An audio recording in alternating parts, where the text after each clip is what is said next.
Not only do I want to restore radios, I also want to restore TV sets. Now, I bought myself a modern little TV set like this.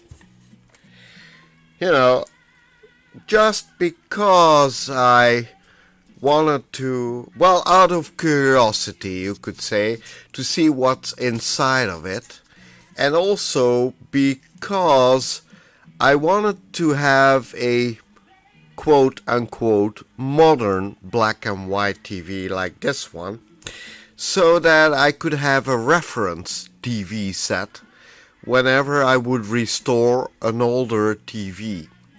You know, just to test any sort of equipment I would use on other TV sets.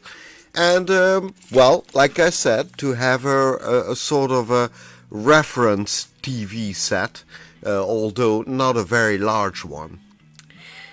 And so I went ahead and for a few dollars, I bought myself this little set.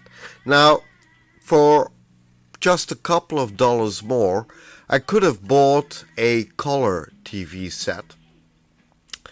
But since the TV sets I'm going to repair are mostly black and white, I thought, well, let's go simple and let's just buy a black and white TV. Also, this one has a small radio in it, FM and AM. And that could be useful too in certain cases. So I could use it as a radio too, if I wanted to. Now, I have no idea whether this set works or not. And no, I'm not going to power it up immediately. I'm going to open it up first and see what might be wrong with it. Now, this set must have been out into the sun quite a bit, as you can see. It's quite discolored, and I have no idea whether it still works or not. Actually, you know, it was sold with no guarantee whatsoever, but then again, I got it cheap. So I'm going to open it up and see whether there's nothing broken inside, or obviously unsound. Maybe replace a few capacitors or resistors, and then I'll power it up and I'll see what comes out of it. And then I might hook it up to some of my test equipment and see whether that works. So anyway, this is a TM Electric TV set, black and white, as you can see, 5-inch. And it says AC 240 volts, DC 13.5 volts. I think it is powered via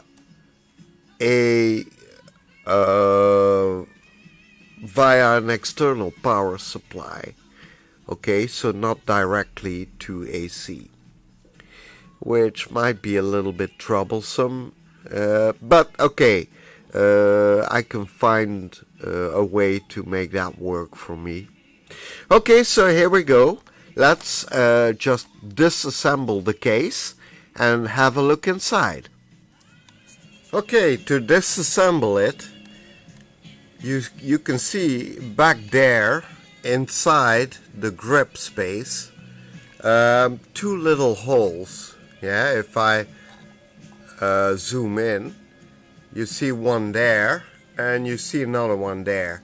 So I unscrewed two screws from there, and I also unscrewed two little screws back here.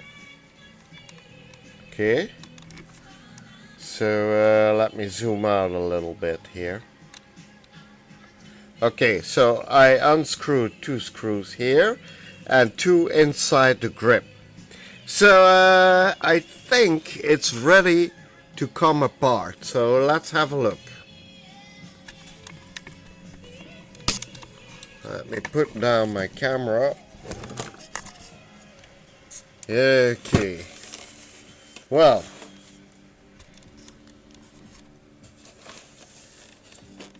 Yeah. I can see definitely something moving with the case. But it's, okay, I see what's holding it back. You see two plastic hooks here? These two? So I need to unhook those. Okay. Well. Okay, found it. So all I needed to do really was to pull a little bit on this part of the cover, and it simply unhooked the top. So here we go.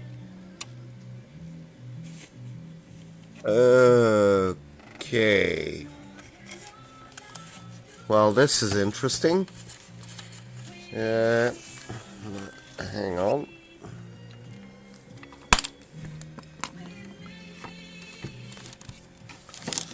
Okay, what do I see here? Okay, let me get the camera. This is interesting. No, okay, I see. That's the speaker. Okay, so let's get the speaker out first. Okay, there we go. I unhooked the speaker. Okay, well, that's a cute little thing. Well, there's not much to see actually. Well, like I said, I thought it would. There is a chip inside, at least one chip I can see. That one over there. And it's a power chip, so I'm not quite sure what it is. Let me see. A CD 1379 CP. I've got no idea what that does. Well, I'll look it up. Okay, so it has a little black and white tube. The type number is partially hidden. It says on the sticker B04. I don't know whether that's the type of the tube. Let me see. No, maybe not. Wait.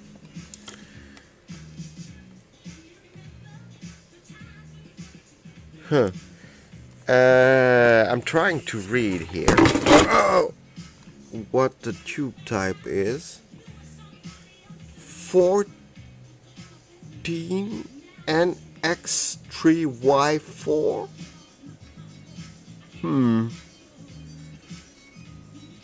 Sounds peculiar. I mean, a tube, most black and white tubes that I heard about had a type number ending on P, you know, denoting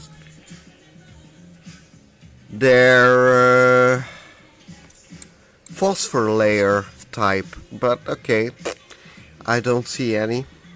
Okay, so you have the deflection coil here. You have the high voltage coil, which is here, or the high voltage transformer. I don't see any rectifier, but my guess is inside this assembly there is a diode, a special high voltage diode to rectify power to a higher voltage. Okay, so yeah, well, I doubt I could hook it up to my CRT tester as it is, and besides it's all glued together. It would be very hard to dislodge and all that. Okay, so on the side there's a little radio, and the knob for tuning the radio just dropped out. The radio knob, as you can see, has a toothed wheel, so which grips on that wheel inside there to tune it, and it's pretty stiff, so it might need a little bit of cleaning and greasing. There are obviously transistors inside, and there are also a few electrolytics. The electrolytics still look okay, so I think I might get away with just trying to power it up as it is. And anyway, it's a very cheap little TV set, so if it burns up while I power it up, well, so be it. But I think we're all curious to see it work, so that's exactly what I'll do. So give me a moment. I unmounted the whole TV set from the inside of the cabinet, and it wasn't really that much work. The print board, you see here, just slid out of the case, so that was easy. And releasing the screen was just a matter of unscrewing 4 screws at each corner of the TV set, as you can see over there.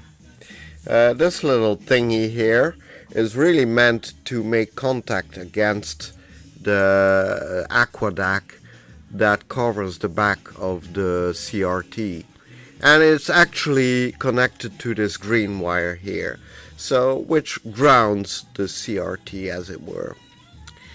Okay, then I also undid the high voltage cap, and as you can see, it's actually nothing special. If you look at it from this vantage point, then you just see is the actual anode, you know, the plus that goes into the screen backing, and it's connected to this whole high voltage connector, well, which is just a sort of a rubber covering nap with 2 electrical conductive prongs which hook into this high voltage opening here. So I took a look at the print board from all sides, and aside from a little bit of dust and a loose knob, a loose volume knob here, the print board looks basically okay. Now, does that mean that the TV will work? No, of course not. But I can't see any obvious problems with the print board. So, and I think the capacitors are, the electrolytics are okay. Perhaps not in the greatest shape, but they are okay. The only thing I need to measure is this fuse here. So I need to see whether the fuse is okay or not. So what I'm going to do, as you can see, I stuck the grounding to the back of the CRT with a piece of masking tape, which is okay for a test. And I'll hook up the high voltage connector to the CRT in a moment, and if the fuse measures out okay, then I think I'm going to hook it up to a power supply, and then we'll have a look. If it works, fine. Okay, I dug up one of my old DC power supplies, which I knew would be capable of supplying enough current to drive something like this little TV set. Now, I'm convinced the TV set doesn't draw a huge lot of current, but still, it will probably be more current than, say, a small portable radio or something like that. Now, mind you, nowadays, where I live, there is no analog TV anymore. The only kind of TV signal that you could get out of the air is high definition digital TV, you know. So the only thing, if the TV works, that will be capable of seeing right now is at best some scanning lines and maybe some snow from random signals or noise. So yeah, well, that's it. The setup is ready, so let's power it up. So here we go. Let me see what is on and what is off. Okay, so the left button should be set completely to the left. Okay, I know, here, right, so it's set on TV. Okay, well, here we go.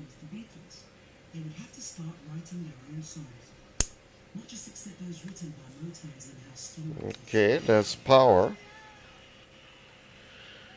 So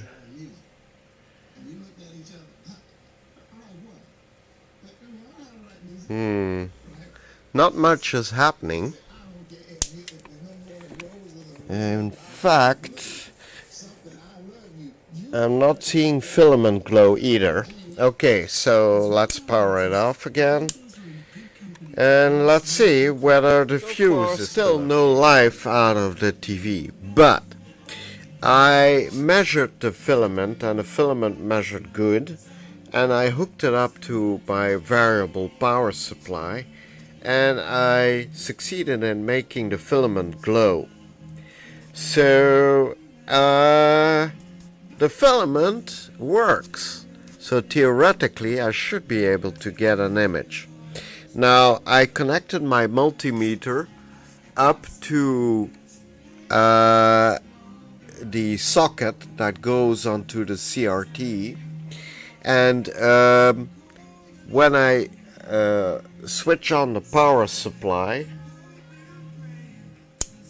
yeah, and I'm giving power to the chassis now, I measure nothing, absolutely nothing. So my guess is there is something either not right for the whole of the power supply of the TV, or specifically there's something wrong for the power supply for the filament. Now I know the power supply works for the radio part, so that narrows down the search a bit. So okay, we all knew that the circuitry, as you see here, let through power. I mean by that when I switched on the radio functioned normally. Okay, I'm getting sound and all that, and by the way, the radio is none too good a quality. Okay, the sound is really not fantastic, and if you look at the speaker, well, then you immediately realize that the sound coming from this little radio slash TV set isn't too great. But hey, you know, it's a very cheap set, and well, okay, so it's not really that important. Since I'm just going to use it as a sort of a reference tool. Okay, so anyway, I connected the board up to my multimeter, but in the amp position, okay? Because I wanted to see whether the circuitry was still drawing power or not. And when I switched on the radio, it drew power at the rate of about 280 milliamps, something around there. However, when I switched on the TV, so I threw over this switch in the TV position, it only drew about 200 milliamps. Now, to me, that seems a little bit low, okay, because after all, it doesn't only have to power the CRT tube, but also the high voltage rectifier, the amplification stage for the speaker, and the tuner for the TV. So 200 milliamps seemed a little bit like, well, just a bit too little to be sound. So what did I do then?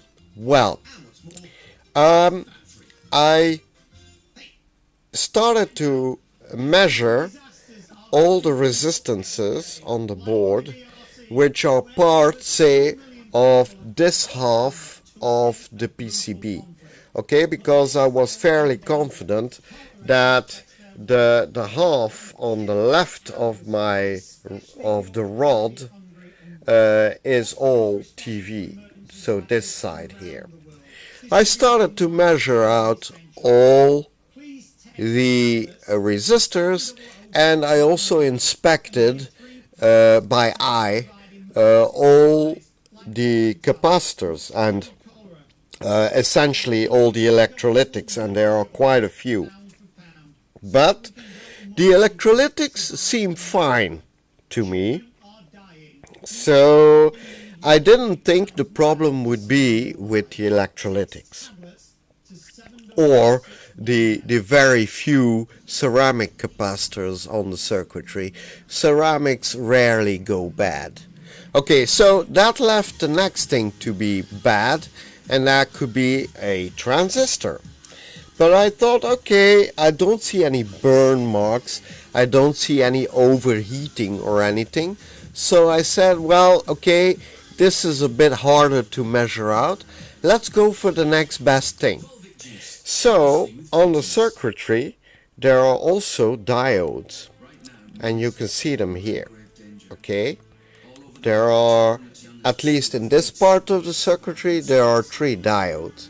Now just like Bob does for measuring resistors and capacitors in circuit, you know, I measure diodes in circuit too.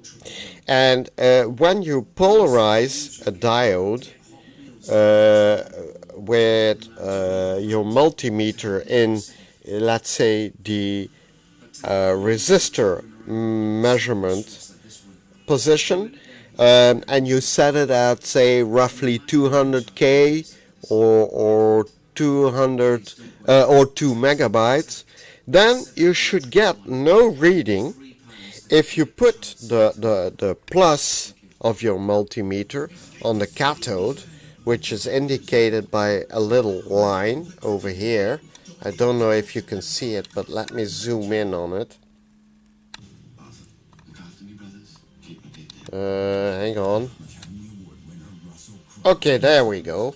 So if you put the plus on the cathode of a diode and the minus of your multimeter on the anode, you should get absolutely nothing or a very high reading, so in the hundreds of kiloohms. And actually, for the diode that was in circuit, which is this one here, well, I got a very low reading. I got about, I would say 60 kiloohms in the reverse polarization. So plus on cathode, minus on anode, and that is pretty low for a diode. All the others measure well into the 100 or 140 kilo ohms range or something like that, which is a sound reading to me. So I was getting a bit suspicious of this, well, rather of this diode. So I replaced it, and the diode that was in circuit was a 1N4000, and I now I have to take my magnifying glass. Okay, it was a 1N4005. Okay. Now I'll be honest, I didn't look up the specifications, but I used a diode, an all-round diode like this one is, that I knew would work probably rather well in the circuitry. So I took a 1N4007, and those, if I'm not mistaken, are rated up to 1000 volts. So I guess, okay, if I do that, that should be okay. So I took a gamble and I said, okay, I replaced the one part that measured bad, in my opinion, and I connected it up. So let's have a look. Oh yeah, by the way, the filament works, but I think I already said that. The filament of the tube, I found out, is at pin 3 and 4. That is, if you look at the end of the tube, so from this end, yeah, then you see a gap, and the pins, the third and the fourth pin, counting from this one, are the filament. Now, I found out experimentally that the filament voltage is somewhere around 6 volts. Okay? And how did I do that? Well, I connected it up to my variable power supply and started with a very low voltage, around 2 volts. And I turn it up, say, every 10 seconds by half a volt. And when I started to get close to 5 volts, the filament started to glow. So I was pretty certain the filament was okay. Now, the other things, you know, the grids and the cathode and all that, I couldn't measure it out with my tube tester, my CRT tester, because, well, you know, I really know nothing about the specs of this kind of tube, and well, you know, I just figured, well, you know, since the set was dirt cheap, if I ruin the CRT, well, too bad. Great. Okay, so now comes the proof of the pudding. I started the TV once without the repair. Now let's see what happens. So I'm going to give you a view of the CRT's face, okay? So I hope you can see it. Okay, let's see the filament glow first. Okay, I'm going to switch on my power supply. There you go.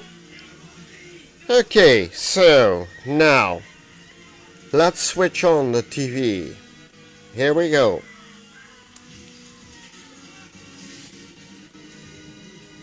Okay, that was the filament. Okay, and the filament is glowing. And now let's look at the front of the tube. Hey, we have raster. Now ain't that nice? Now the image is a little bit off. As you can see, there is a band, a black band on the right side of the tube, which isn't on the left side. So we'll need to align the image, the picture a little bit. But the TV works, and that is great. As for current, well, like I said, when the TV works, it draws about 1.6 amps, which, all things considered, for a little thing like this, is quite a lot. Okay, so 1.6 amps. Okay,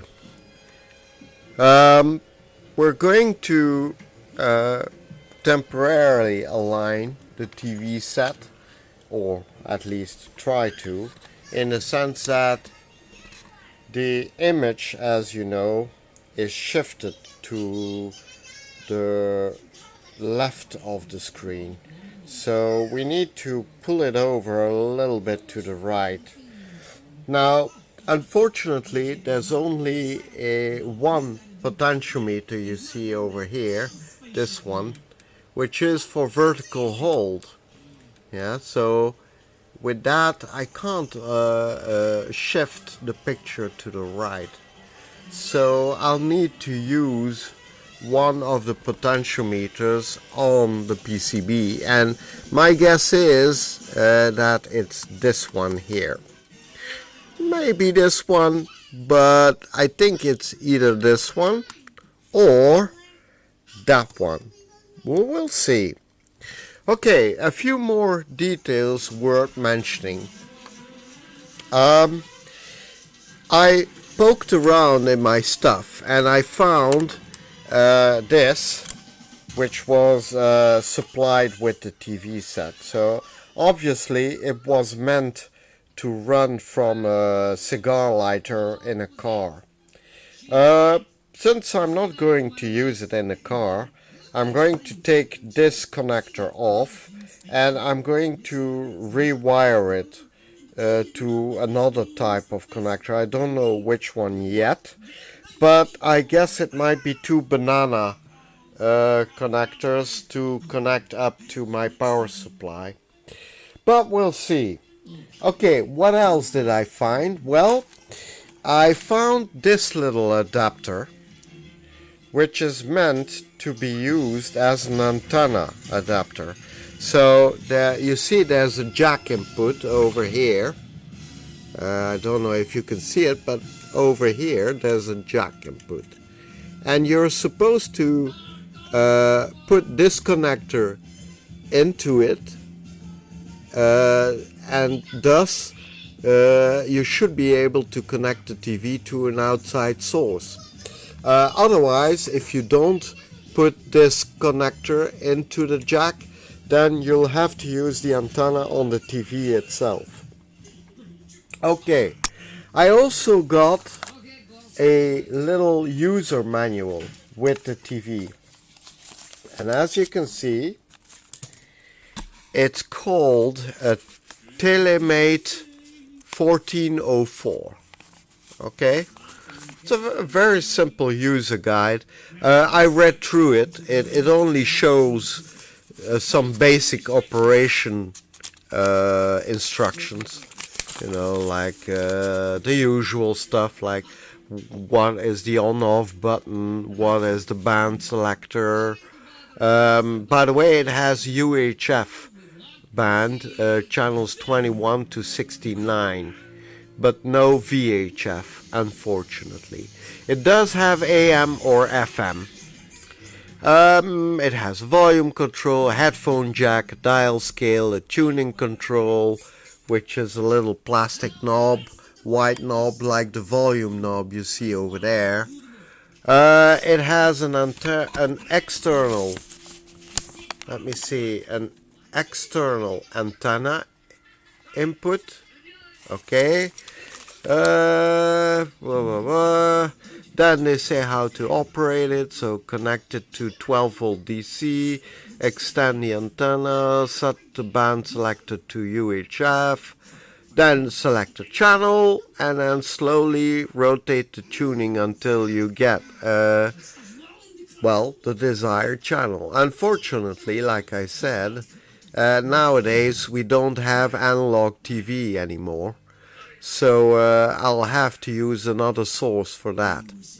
Okay, so then it says the radio has an AM band from 526.5 kilohertz to 1606.5, and FM from 88 to 108, which is all pretty standard.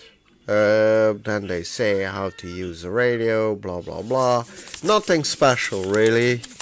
Unfortunately, there is no schematic supplied. Well, and there you have it. A little schematic for the knobs and all the connectors. Well, like I said, nothing particular. So this is a Telemate 1404. At least that's what the user guide says. Yeah. But I've seen exactly the same kind of TV on eBay and the internet in general, and they all have almost exactly the same shape, except perhaps for a few knobs that are different, and perhaps the color that is different. But basically, I've seen several brands of TV sets like this one, but which all have the same shape and possibilities. You know, a little black and white TV, an FM and AM radio. So my guess is this is a mass-produced TV, and I dare say it's probably produced in China, and some supplier somewhere in Europe or in the US just buys them by the truckload. You know, I don't know, 1,000 or 10,000 of these, and he just slaps his own brand on it. You know, you see there TM Electric, and apparently the company is called Truebell PLC and is located in London. Oh yeah, by the way, I bought this set in England. So yeah, there you are, TM Electric from Truebell. Yeah, and the type is a Telemate 1404. But like I said, there are plenty of these around on the internet with different brands, but exactly the same layout, and I dare say probably exactly the same internals. Okay, oh, and by the way, if you look at the little tuner module inside this TV set, you see it's produced by a company called Xinfa. So, yeah, well, I think if I looked it up on the internet, I could find somebody. Actually, I found a company which claims to be able to supply thousands of these TV sets in China itself. Of course, no technical specifications, but that was to be expected, I suppose. Okay, so, well, that's it for the short tour. Now, let's see if we can align the picture a little bit better, but I'll have to eyeball it because I don't have equipment handy to do it accurately. Okay, so here we go. Let's switch it on.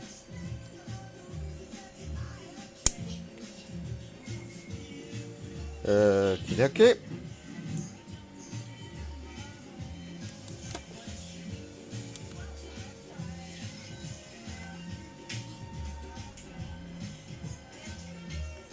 Well, as you can see, the set draws about, I would say 1.5 amps, which is pretty heavy for a tiny little set like this.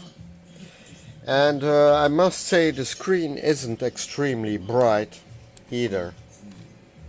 Yeah, but okay, let's see if I if I turn this knob here,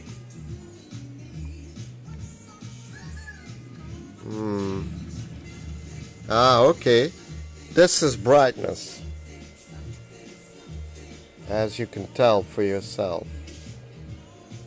Okay, then that knob I think is contrast. Yeah, I think it is contrast. Okay, I'll just leave it somewhere in the middle. It's pretty bright, not extremely bright, but reasonably bright. Okay, so we know the vertical hold is probably okay. Let's see.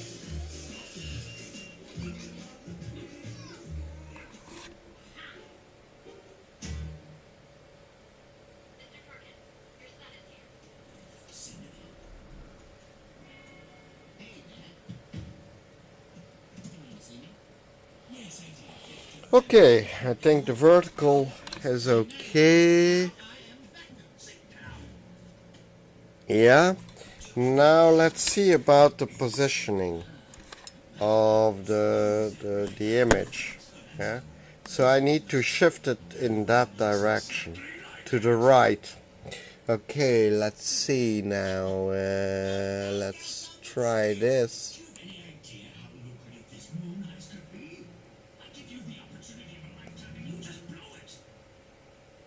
Okay. Well, I think that was the screen width that I adjusted. But okay, until I get it hooked up to test equipment, we won't know for certain, of course. But like I said, this little potentiometer over there, that one, probably is used to set the width of the image. Now, what I need to do is to build it back into its case. I cleaned the case up, so I couldn't take off that yellowish. I tried, but it didn't work out. But it's just a cheap case anyway, and the looks of it are really not important to me. What is important is that the TV set works okay. So, well, now, well, let's build it back in. Oh yeah, there's one little funny detail about this set. If you take a look at the radio, okay, this is the, wait, let me shift it all a little bit so you can have a better look. Okay, so the thing is, when you tune the radio, you actually don't move a little needle up and down. What you do is you unroll or you roll back a strip of red plastic, which you see here. Yeah, and depending on the tuning, the strip moves up or down. Yeah, so that is how it works. Now, I have to say it's not extremely accurate, but hey, it's not an expensive TV, and it was certainly not meant to be a very accurate appliance or anything, and certainly not high quality. Now, you might wonder why I'm not letting you hear any sound. I might, but you know, I'm sort of wary to do it because those greedy music companies on YouTube, they keep pestering me if I make a video with music in it. So once it's reassembled, I must just switch the radio on for a few seconds on the AM band, just to let you hear the noise it makes. It's pretty loud, actually. I was astonished. But then again, you know, if the volume is off, the radio draws about 400 milliamps. But when it's full blast, it also draws about 1.5 amp. So I'm a little bit astonished that a tiny little circuit like this draws that much current. I mean, a lot of current. But okay, maybe that's the way it was designed, you know, and or maybe there's a part starting to fail. I don't know. But my guess is it was simply designed that way. Okay, I remounted the chassis inside the cabinet, or at least part of the cabinet, and well, as you can see, the picture tube is held into, or rather is held on to the front of the cabinet by 4 Phillips screws. You see one here and you see one over there, and this, by the way, is the grounding cable which grounds the aquadag of the picture tube with this little pronged piece which rubs against the aquadag. So yeah, I remounted, and there are 4 screws, one for each corner of the picture tube. There's one buried down there. So you actually need to mount the tube first before you put in the chassis of the TV set. So I tried to put the cabling in as cleanly as possible, and well, you can see for yourselves it's all okay. I also put back the tuning knob, which is this little mechanism here.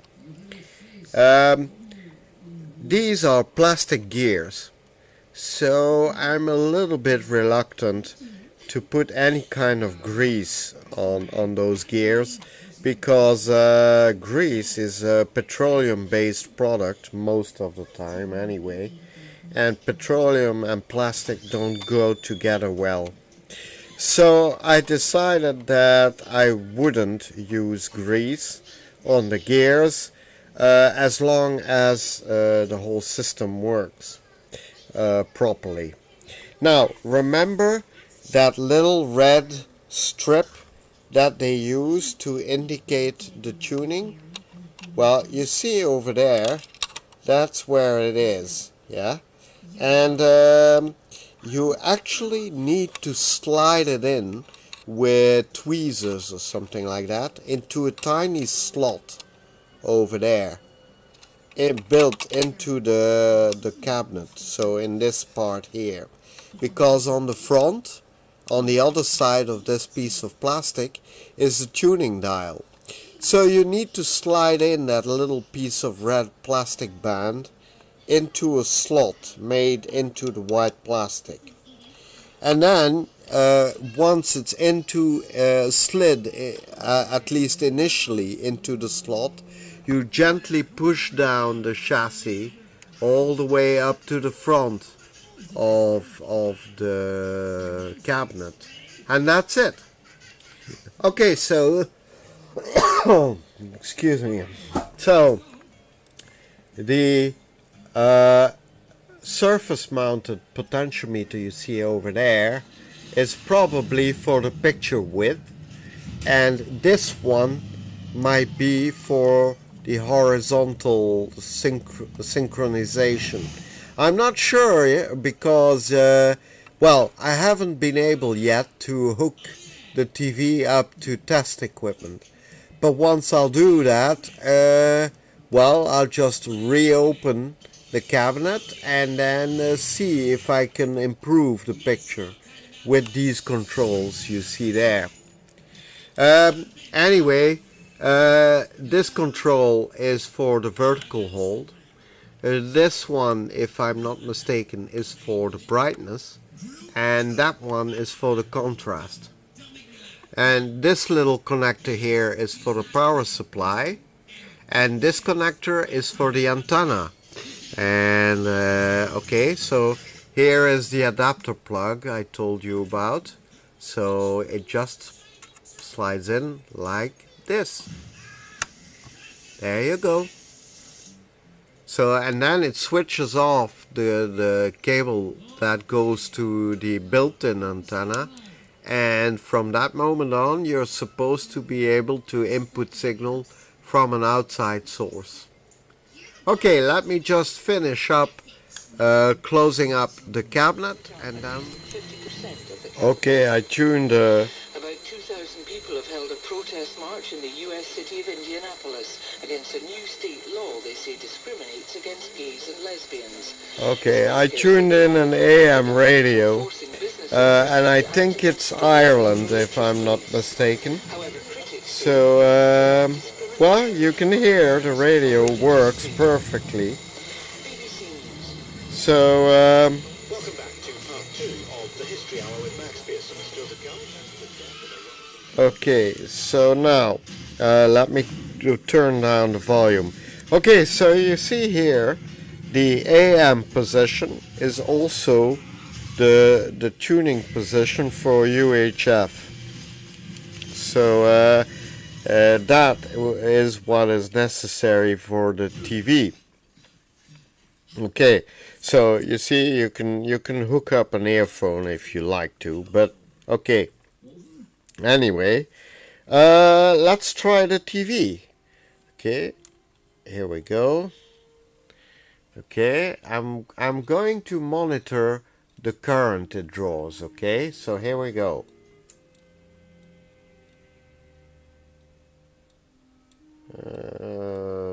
Okay, it's a tad lower, and there you go. This is the TV, all cleaned up and, well, probably working, but like I said, I can't hook it up to anything right now.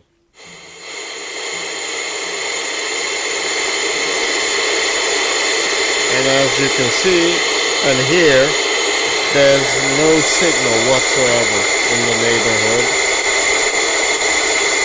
Although the TV seems to be picking up something.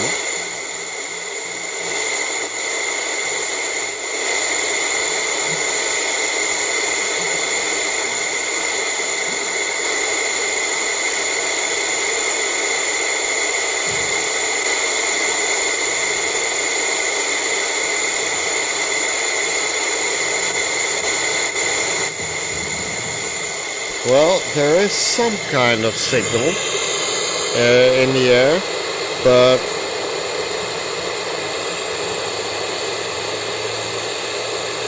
I don't know what it is.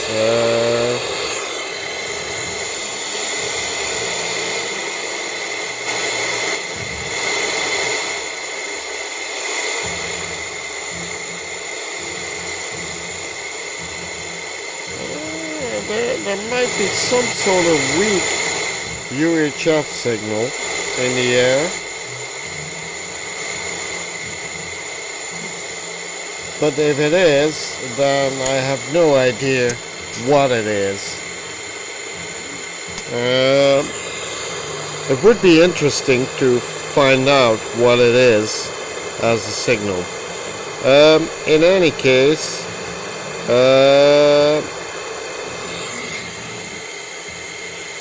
this is as far as I could take it for now. I hooked up the TV to an external source, but as you can see, the image is not good at all. There is a kind of an image trying to come through, but well, as you can tell for yourselves, the image is far from perfect. So this set will need a bit of an alignment, I think. So, well, that will be another episode. So that's it for today, guys. It's now 4 o'clock in the morning. Yep. And I'm really dead on my feet. So I'm afraid you'll have to wait till the next episode. Good night.